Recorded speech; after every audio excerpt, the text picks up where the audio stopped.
नमस्कार मित्रों, मैं योगेश चतुर्वेदी आज आपके लिए लेकर आया हूं कोणीय त्वरण और रेखीय त्वरण में संबंध। फ्रेंड्स, जब वस्तु हमारी वृत्तीय गति करती है तो उसमें दो प्रकार के त्वरण उत्पन्न हो जाते हैं।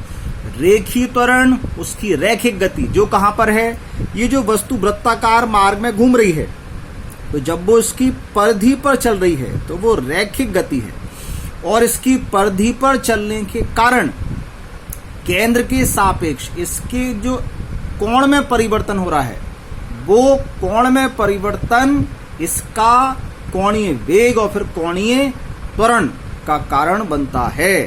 तो इस प्रकार वस्तु के पास दो प्रकार के विस्थापन हैं, परिधि का रैखिक और इस केंद्र के सापेक्ष। जैसे अपन इसको ऐसे माने कि वस्तु A से B तक आगे बढ़ी। मान लीजिए ये वस्तु को हमने यहां से यहां पहुंचा दिया, ये वस्तु पहुंच गई हमारी कहां, इस B वाले पॉइंट पर।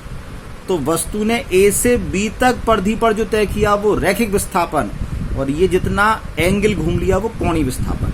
तो जब रैखिक विस्थापन होगा तो रैखिक वेग भी होगा और रैखिक त्वरण भी होगा, और ऐसे ही जब कोणीय विस्थापन होगा तो कोणीय वेग और कोणीय त्वरण। तो इस प्रकार जब वस्तु वृत्ताकार मार्ग में गति करती है तो उसमें दो प्रकार के त्वरण उत्पन्न होते हैं, जो कि रैखिक त्वरण और कोणीय त्वरण है। तो इसके बीच में कुछ रिलेशन है कि नहीं, ये आज हम देखने वाले हैं।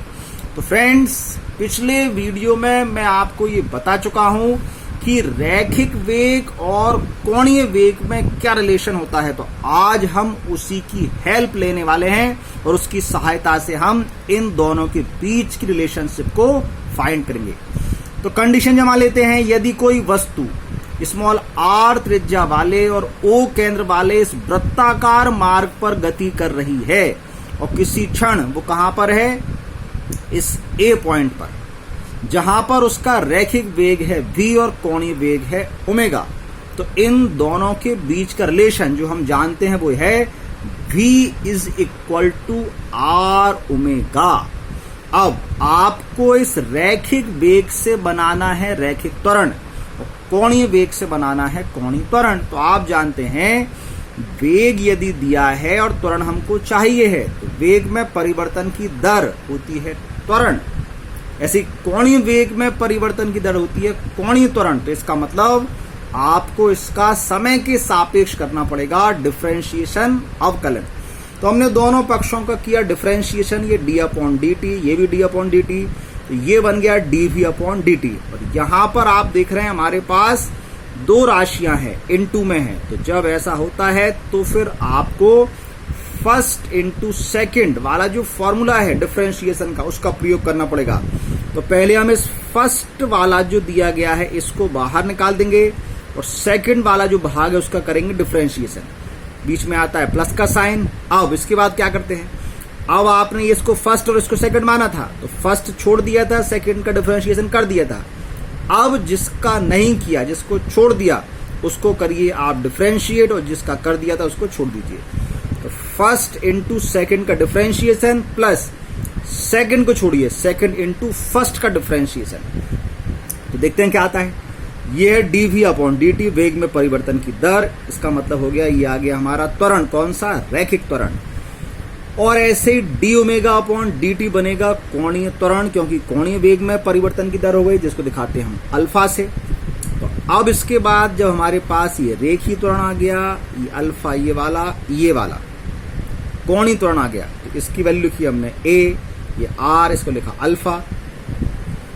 अब इस r का क्या होगा भैया, तो ये r जो है ये r है इस वृत्ताकार मार्ग की त्रिज्या, क्योंकि ये कांस्टेंट है, नियत राशि है, नियतांक है।